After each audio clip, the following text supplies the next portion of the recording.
Hi everybody, today we'll talk about how to fix or how to solve the problem of not opening on the application of Chase app. You will click on settings. In this page you will go to apps, default apps, app settings. On above you will search about Chase app and you will enter here.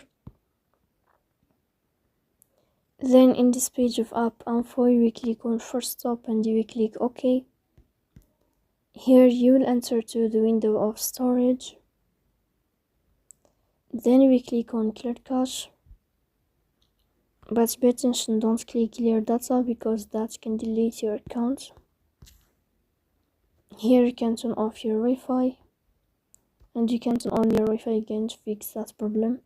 So please don't forget to support us by like and subscribe. See you next time and thank you for your watching and your